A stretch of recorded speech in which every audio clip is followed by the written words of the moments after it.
You ready? Good afternoon. Today I'm pleased to say that we are starting our careful, phased, science and data-driven process to reopen Washington's economy while we are remaining absolutely steadfast in our commitment to the health of Washingtonians. On Monday, I will issue a new extension of our Stay Home, Stay Healthy order, and this will allow us to take some initial immediate steps to begin reopening. We're turning the dial. Washington businesses will reopen in 4 phases, which I'll discuss today. And in addition, several smaller counties that have not been hit so hard by COVID-19 will be able to apply to the Department of Health for a variance from my order so that they can continue to open some of their operations. But I've got to just at the outset recognize something that all of we Washingtonians have to realize, and that we have not won this fight against this virus. Monday's order will continue a ban on public gatherings. Many businesses will have to remain closed. And that is why I'm extending the order through May 31st. I would like to tell you that we would all be able to make reservations on June 1st, but I cannot. We will have to continue to monitor and to assess the data on a daily basis and adapt as conditions allow. So the new normal is not here yet, but I'd like to share some good news and then a consideration. This morning I met with the Department of Health team who've been doing a crackerjack job and modelers from the Institute for Disease Modeling. This morning, they told me that there is continuing evidence that we are suppressing the spread of COVID-19. Transmission rates in central Puget Sound are down. What we're doing is working. Social distancing is working. But the stark answer to the question of lifting restrictions was summarized well in the final graph of the presentation I saw. And the headline there was, "Cautious, well-informed relaxation will be critical." Why don't you leave that one up there just a minute, Sam? Let's go back to the other slide. I want to show you what this slide means. If you look at the slide from the Institute, what it shows is that the infections have peaked at a certain level. This is for King County. This is just a representative sample of one of our great counties. You'll notice that the black dots represent data points that we've experienced, and the red dots are what we've experienced just for the last couple of weeks. What we have seen is that there appears to be a reduction in the rates of infection, or the R0 number, you've heard about that. In King County, that's good news. But if you look at the gray line on this chart, that gray line, as it starts to go up, represents what would happen to us if we abandon our social distancing efforts today. That is a dangerous increase in fatalities. We cannot allow that to happen. We have to remain committed to make wise decisions. And I think this is one we're making today. So we're laying out a course in this regard to make good data-based decisions of reopening at the right pace. Now, before we get in details of this order, I would like to address the families of over 800 Washingtonians who have lost their lives to this virus. I just want you to know this. You and your loved one will never be a number to us. You're going to be someone that our hearts are with. And the memories will not be washed away by the numbers on the graphs we talk about, because every one of these losses leave the holes in the hearts of their loved ones. And as we go forward and make these very difficult decisions, I hope people will share that view that I have about these families. Now, some people have argued that this threat is exaggerated, that the death rate doesn't warrant a vigorous response. And to those people, I ask to consider for one moment what it is like to lose a loved one to this vicious and somewhat mysterious killer. 6 months ago, we didn't know anything about this virus. But as of this week, as many people have died in the United States as all of the U.S. soldiers we lost in 8 years of combat in Vietnam. We are not wrestling with whether to lean toward the economy or to public health. They are one. They are mutually dependent. As economist Justin Wolfers put it Thursday, there is no economic health without public health. So I'd like to share with you to show how we're going to carefully recover.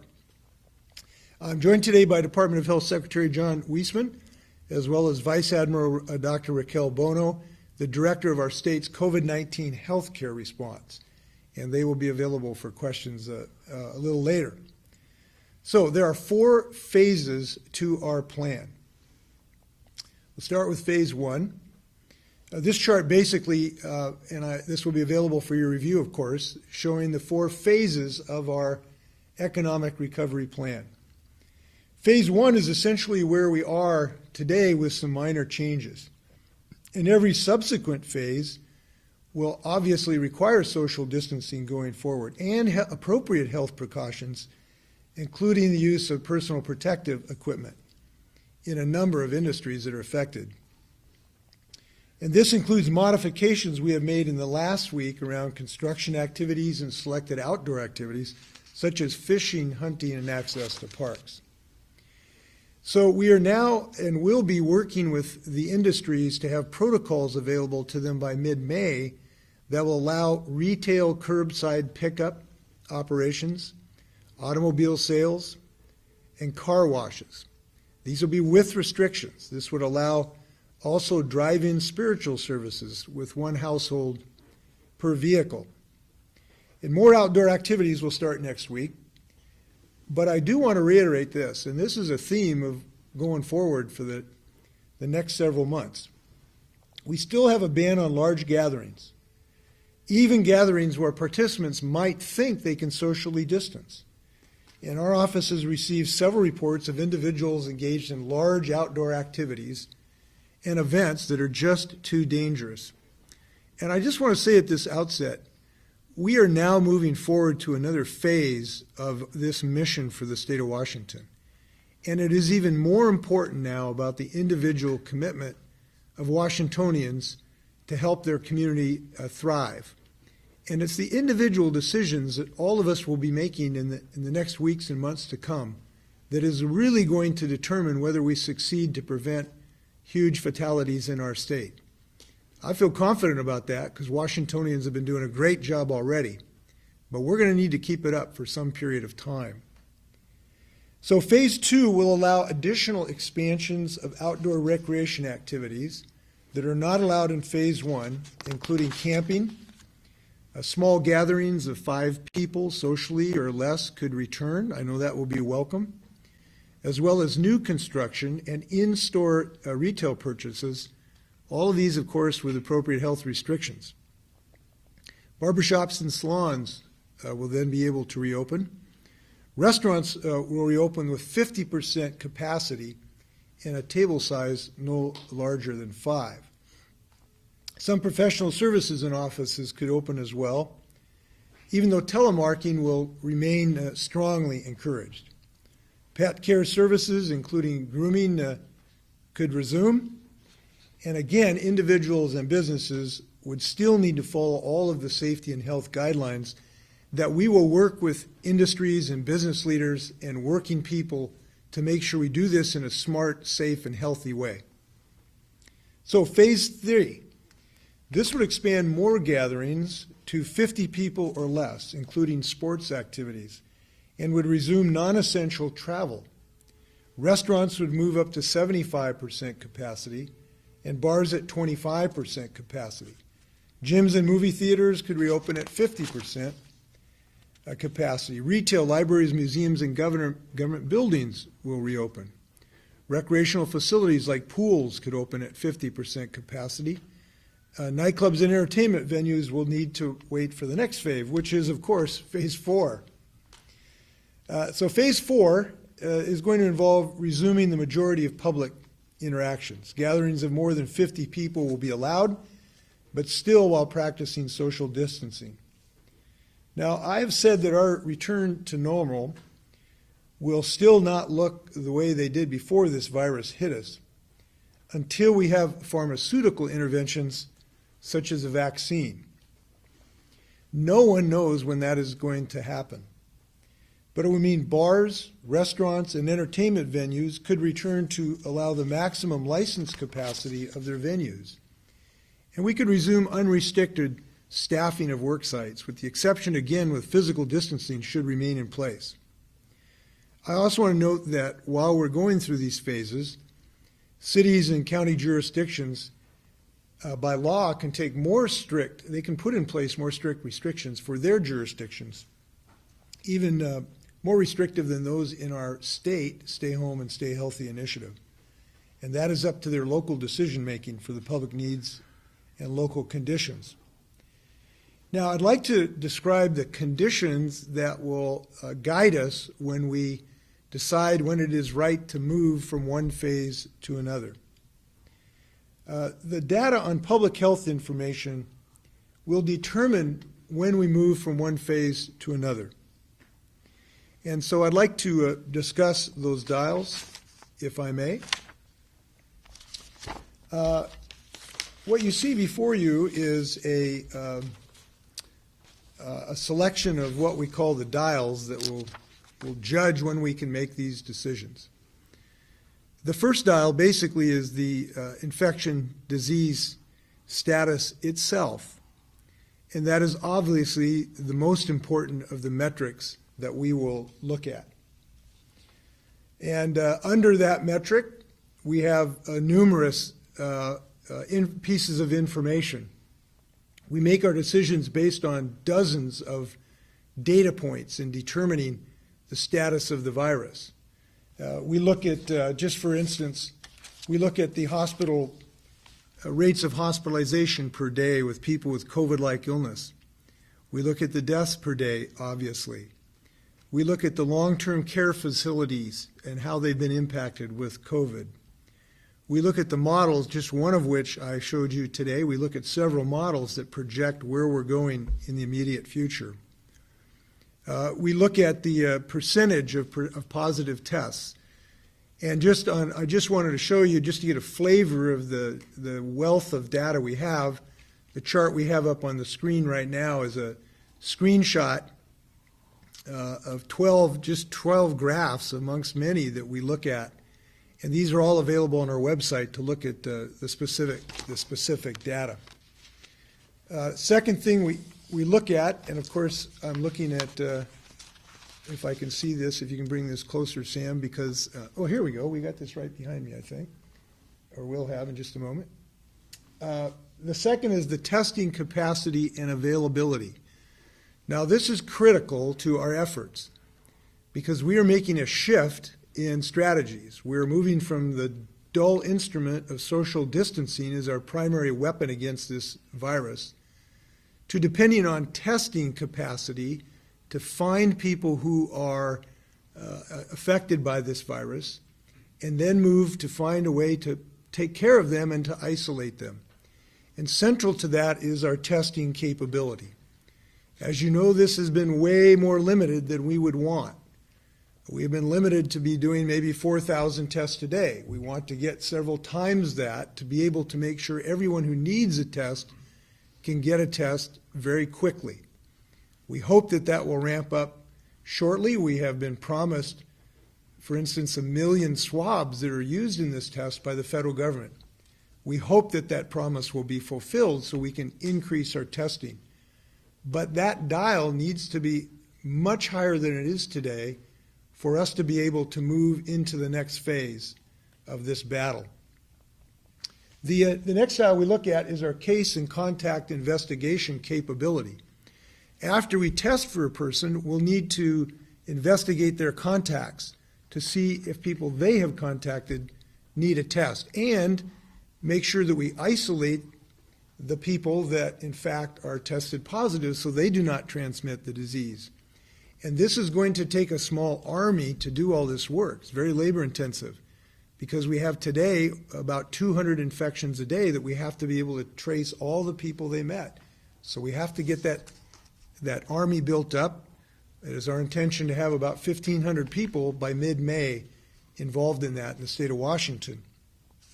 The third issue is our risk to vulnerable populations. We need to be attentive that we're caring for those who are most vulnerable in our long-term care facilities, our working people that work in very difficult situations. That has led to some inequities in the distribution of this disease. We need to be addressing those inequities to protect all of our people, not just some. And the last aisle is our healthcare system readiness. We have to make sure that our healthcare is ready for the job in the event that we saw an increase in this disease.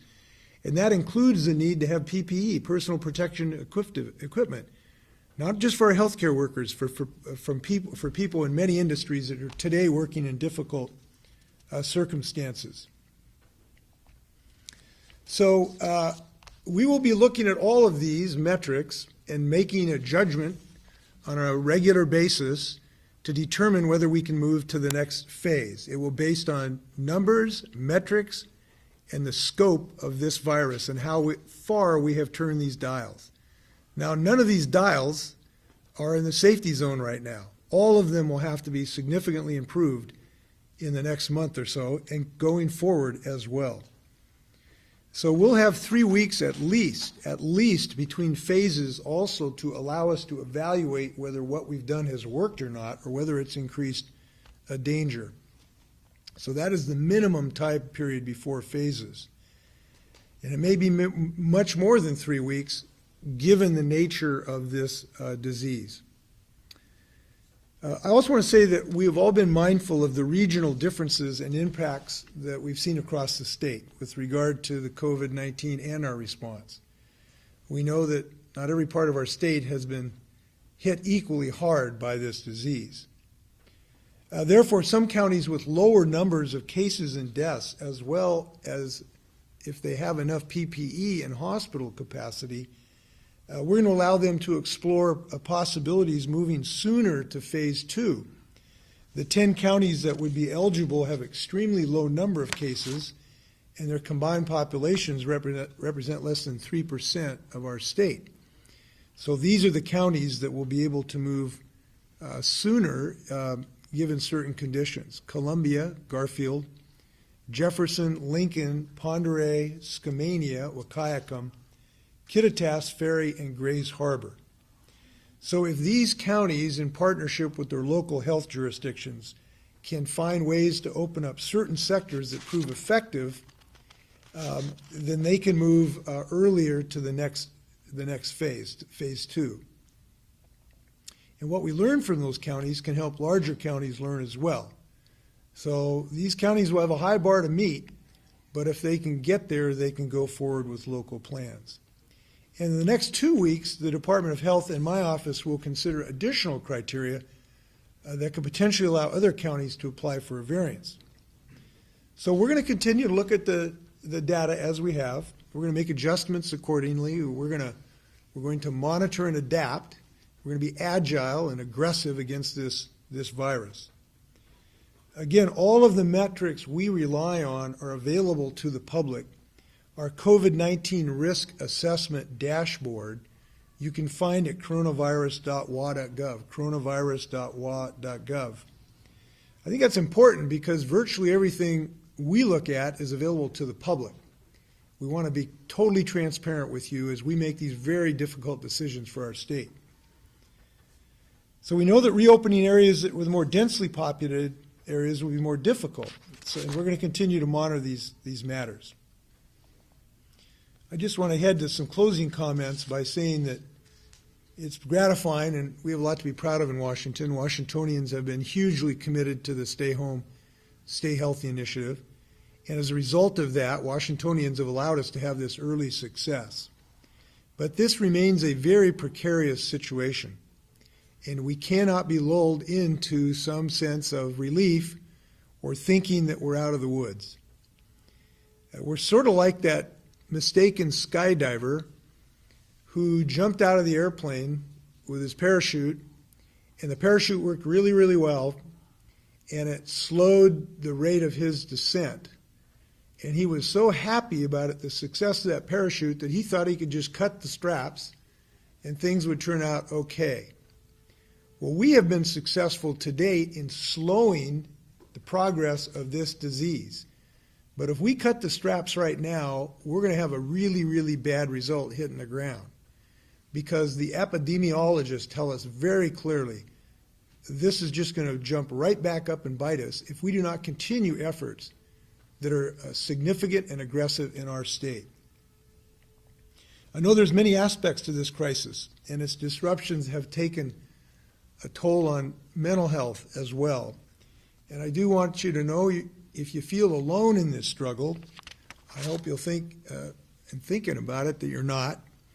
And I want you to help yourself if you need that, or your loved ones. Go to coronavirus.wa.gov. There's a way to seek some help if you're having some challenges bearing up under this stress. Don't be shy about that. This is a tough thing we're going through. But we want you to take care of yourself. Just don't wash your hands. Take care of how you're feeling too. Lastly, if you're looking for a way to support our essential workers, you can participate in Lieutenant Governor Cyrus Habib's Washington Mask Challenge. If you have homemade cloth masks to donate to an organization in need, we'd encourage you to go to www.wamaskchallenge.org, www.wamaskchallenge.org, and the Lieutenant Governor's office will connect you with the organization closest to you. And if you're one of those organizations in need of cloth masks, please connect with the Lieutenant Governor, who's shown real leadership in this regard. So with that, I'll be very happy to stand for your questions. First question goes to Rachel at Big Beach.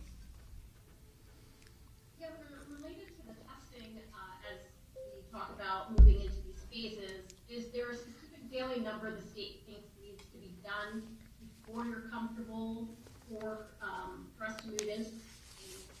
And then as it relates to the smaller counties, can you give a few more specifics about this process that they have to kind of go through to get a waiver, and the earliest that might happen? Yes, the testing, I wish I could give you just one simple number, but the honest answer is it's going to vary depending on the status of the disease when we get to the place to really make these decisions about when to move these phases. Right now, the situation is we can do about 4,000 tests a day with the very limited number of test kits we have. We have analytical capability. We have enough analysis machines to do about 20,000 tests a day. I can tell you today, I certainly would like to be able to do 20,000 tests today and have the test kits to be able to do that. There's a fair chance we will be able to get there in the next month or so, or even earlier than that, if the federal government fulfills its commitment to us to get us 1 million test kits that they said that they will provide us fairly shortly. That's certainly a level I think we would need to be in the short term. However, that number will increase as we move forward throughout these steps, and that's counterintuitive. You'd think as things got better, you'd need less tests. In fact, we need more. Because as people return to work, we are going to want to test them, many of them, particularly if there's any indication of the virus in a company. We're going to want to test people all around that individual. And there's no reason not to do that except the lack of testing capacity. So the need will grow significantly above that 20,000 over time, and the amount we end up needing will depend on the extent of the virus and how fast we can bring people back. Your second question, Rachel, I'm going to start writing these down. The criteria for the counties. So the process will be that the local health department will need to make a decision whether they would like to move to the next stage, stage 2. If they decide they would like to do that, they'll forward the recommendation to the county commissioners, and the county commissioners then will make a decision whether they would like to move to stage 2. They will submit some plans to the Department of Health. They'll need to show that they have a good surge capacity in the hospitals and have good PPE. And if those things are in place, then those 10 counties will be able to move forward. Next question comes from Drew with King 5. Good afternoon, Governor. As you know, and you may be able to hear behind me, there are folks who are still upset, and this news is not going to be good for them. They want to get back to work. They want these orders lifted. And while there may be some things peeled back here in a couple of weeks, realistically, we're talking about June before getting into the barbershops or any kind of restaurants. Are you worried about the fatigue turning into more of an ignoring of the order? And do you expect to have to raise the enforcement level, be it National Guard or local police?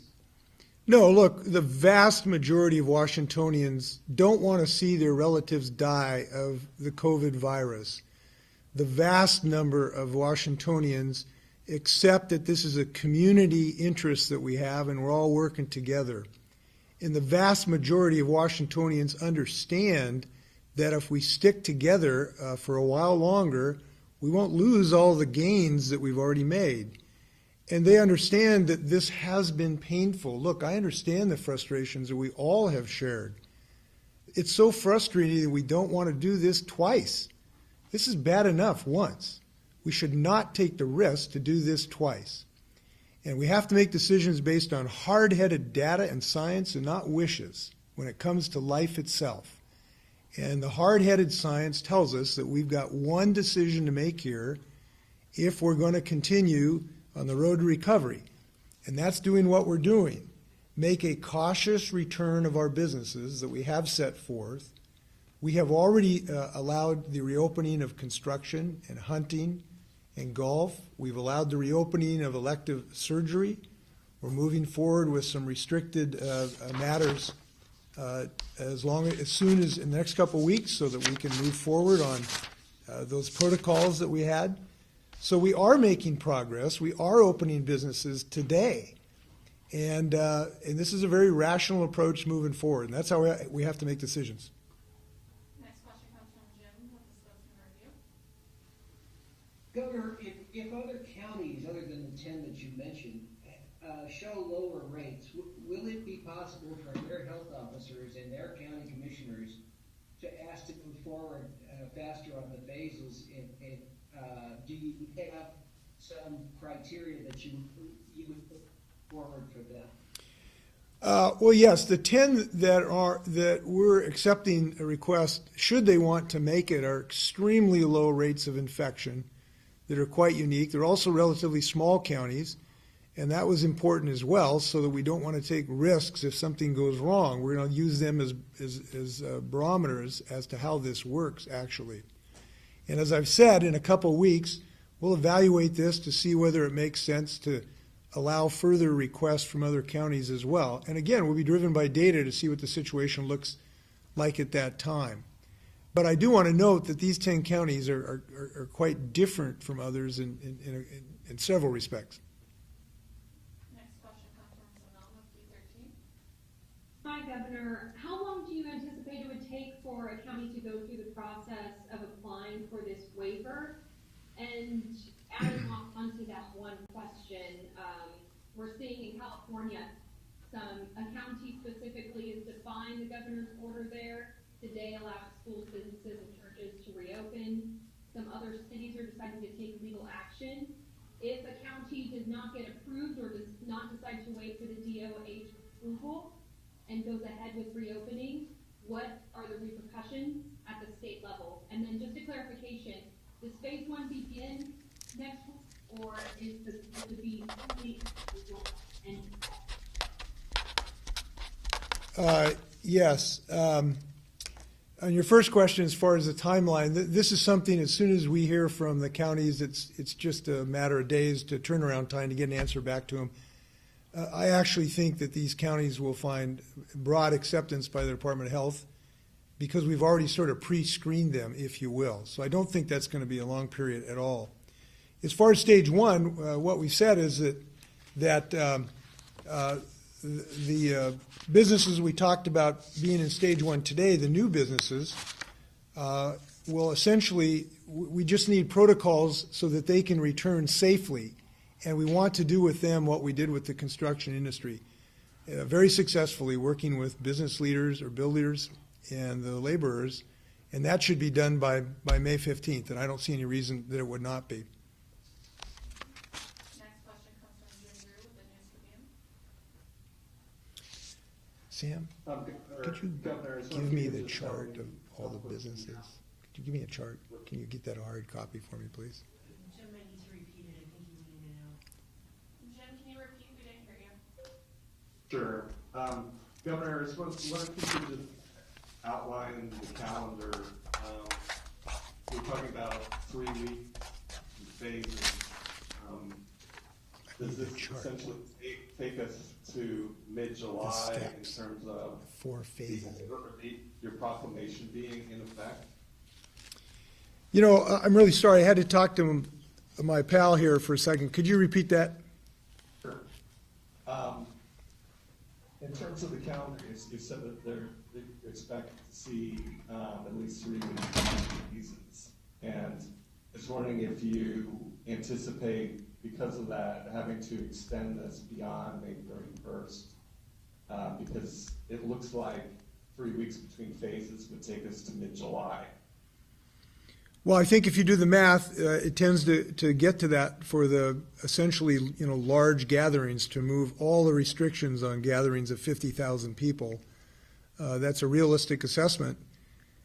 Now, there's a possibility that, we catch some massive break, that the virus, goes downhill rapidly because of climatic conditions, or there's a cure that is found.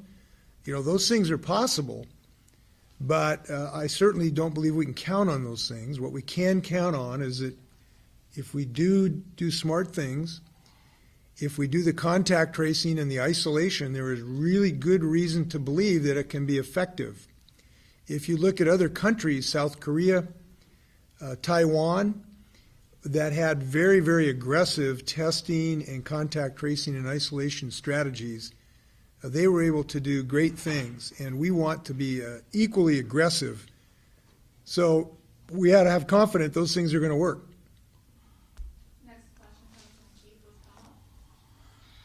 Governor, you've got a long list of businesses and activities and a timeline that stretches way out into the summer. What if people jump the gun and they want to start opening now and they defy your order?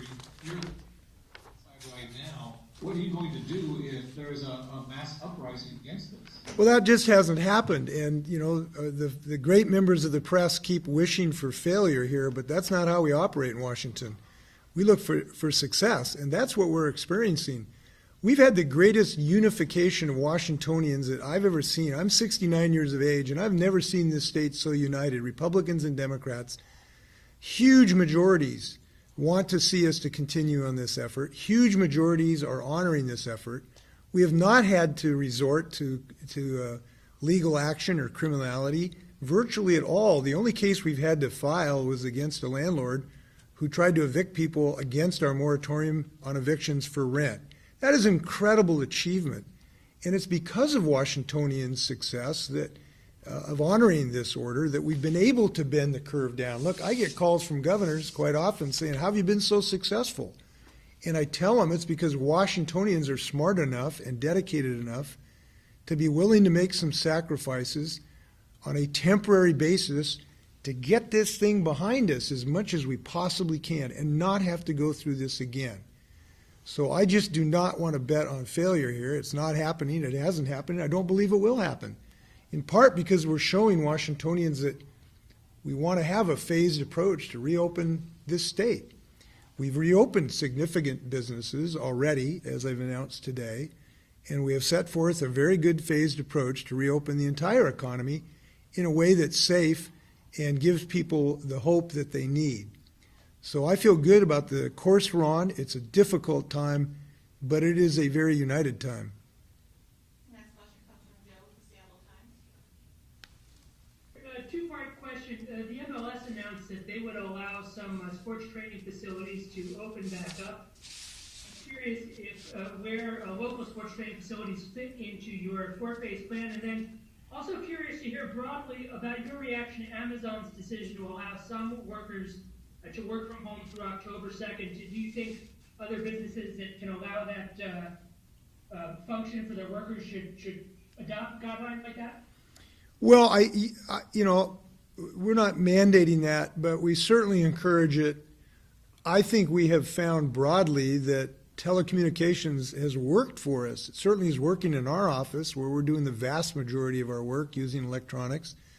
And I think a lot of organizations, business and otherwise, have now found out these possibilities.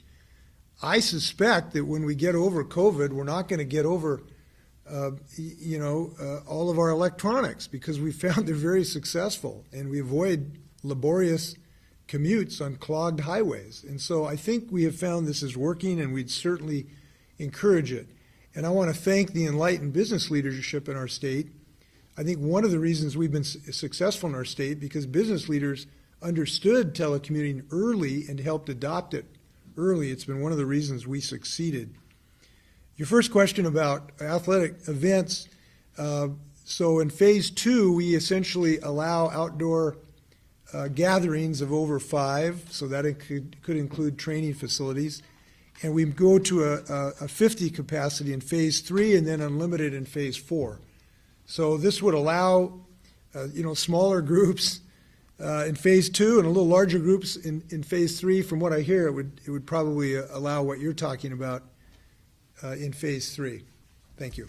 I don't know if John or Rocky have anything they want to add. John or Rocky, do you have anything to add to that? No, I think you said it well, Governor. We're obviously in all of these phases needing to remember that keeping our physical distance is going to be really important. The virus is still going to be out there. We know that people can have it without symptoms. And so we need to do this to stay healthy and keep us all safe. So we'll be, as the governor said, gradually increasing the size of folks so that we reduce the number of contacts we have. We know that's incredibly important to our success, and we think Washingtonians understand that.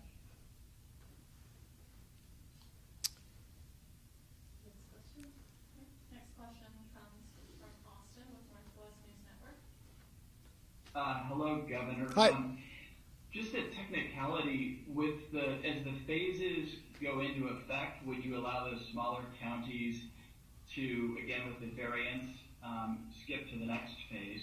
And then more broadly, I'm wondering, again, trying to do the calendar work on this, if by mid-May phase 1 is sort of fully implemented, is it reasonable to think if you're a restaurant owner or a retailer or maybe you have a hair salon that by June 1st you could be reopening with this new guidance, assuming you haven't seen a flare-up of cases?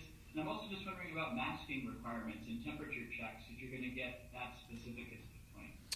Well, yeah, if you look at our phase 2, potentially, which would allow restaurants at 50% capacity and a whole slew of safety protocols that we will be working with the industry to adopt, that is a possibility.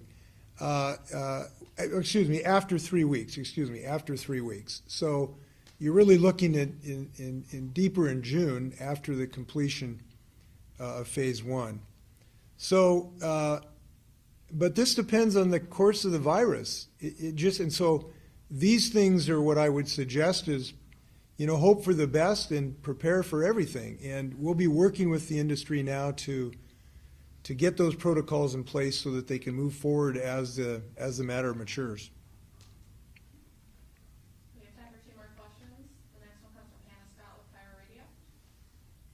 Hi, Governor. 2 parts. Wanted to ask you again, kind of following up on the restaurant industry. Wondering if you've been at all in discussions with them about this plan regarding the capacity, which seems to vary between 25 and 75% at different phases, and whether or not that's something that they'll even be able to survive on and their employees be able to earn like they used to. Also curious, based on what you know today, what your confidence level is on schools, in-person school resuming in the fall. Well, I think there's a very good chance schools will reopen in the fall, and I'm very hopeful that is the case. what we do in the next several weeks will have a large impact on that decision. I think if Washingtonians abide by this phased approach, we will both reopen our economy and we will make it much more likely that we can return to school in the fall. I think there's a good probability, I would say, that we will achieve those things, in part because this phased approach does recognize both the economic circumstances of our state and the need not to have more fatalities and not to have children infected, so we'd have to close many schools. Now, this is also important that we ramp up the testing capability. You'll notice that is one of our very important dials. And having that dial turned so that it is in the safe zone is extremely important for our ability to open up schools. Because in the event there is an infection in a school, to get enough confidence to reopen it or keep it open, we've got to have the ability to test large numbers of people to give people confidence very quickly. So that testing capability is fundamental to not only our reopening our businesses, but reopening our schools as well. As far as the ability, yes, I think, we've talked to various folks, and I think there's good reason to believe that at 50% capacity, when you look at restaurants, many remain operating at about 50%. We hope that they will be successful, and we will watch this situation.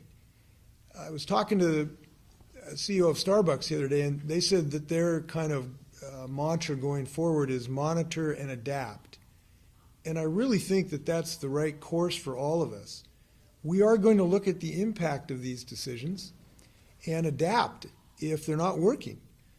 And that's what we're doing right now. We're adapting. We've found we've been able to open up construction. We're able to open up fishing and golf. We're able to do elective surgery. We have adapted. And we're continuing to adapt in this phase one actions moving forward with automobile sales and car washes and the like. So we are adapting today. So we'll look at how this works for restaurant owners, and we hope that it's going to succeed. That's what we're aiming for. Last question. Final question comes from Joey with the Ever Herald. Governor, here in Snohomish County, we've sort of seen a new baseline in our new cases each day at about 30, down from 100 a month ago. And as you said, people overwhelmingly are complying with your stay-home order. I guess my question is, as you sort of start to reopen things, as people are eager to get back out, what is the trigger kind of like? Some of our local health officials are worried about having to resume some restrictions if people get a little overly eager when they go back outside. So what kind of does that trigger look like to bring sort of restrictions back? Well, if we can put up the dials again, if I can just look at these. I'm just going to read this chart. You may not be able to read them, all these, but if we can just look at these together. These are the metrics that we need to meet in order to avoid the problem that your local health officials are concerned about. It's a legitimate concern, and that's why we have set up metrics-based decision-making to make sure that we don't abandon success and then just have this virus come back and bite us again. The first thing is we look at the metrics of COVID-19 disease activities. So we need low and falling disease burdens. We measure that by COVID-19 cases, by number, the hospitalizations per day of COVID. We look at the rates of COVID-19 spread throughout Washington, what you call the R0 number, which we evaluate very carefully. We look at modeling data from the Institute for Disease Modeling, the Institute for Health Metrics Evaluation, one from MIT, a fellow named Yuyan Gu. We also look at the physical distancing trends in the state. Are people complying with the order? Is this working to reduce the interactions? So those are just the first metrics we look at. Then we look at the testing capacity. We look at the number of tests we can perform each day. And we look at the speed by which we can get the results back to the affected family. Then we look at case and contact investigations. And essentially, we look at the number of investigators who are trained and ready to go to work. We look at the availability of isolation and quarantine units in case somebody needs to be isolated. What are the numbers? We look at the percent of cases that are investigated within 24 hours of the receipt of the complaint. And we look at the percentage of contacts that have been resolved within 48 hours. Then we look at the next dial, the risk to vulnerable populations. We look at the number of outbreaks in our long-term care facilities where our vulnerable seniors are. And we look at the demographic and equity data to look to see if there's some inequities amongst our people. And there are some inequities in the percentage of people who are getting this disease. Finally, we look at the dial of the healthcare system readiness, and that's measured by the number of hospital beds that are available should this surge, the number of ICU beds that are available, the number of ventilators that are available, and very importantly, what the PPE procurement is and how much it matches with our needs. So we are being, I think, strategic about this by looking at all of that underlying data, and all of these figures, or most of these are on our website. Some are going to be forthcoming as we stand up the contact tracing army. And again, I want to say to reiterate that those healthcare officials are right, and so are the business people who really want to get back in the saddle and open up their businesses. Look, it's tough having a business that's not open right now. It's tough worrying about whether you're going to be able to keep your business. It's tough being unemployed. Those folks want to have a success, and so do I. And I think the success here is to only go through this experience once. That'll be a success, and that's what we're intending to do here. All right, I think that's it for questions. Any last words, Governor? No, I just want to thank everyone who has helped us design this reopening Washington plan. I think it's comprehensive, it's strategic, it's data-driven. It responds to the desire of Washingtonians to reopen their businesses and get back to work.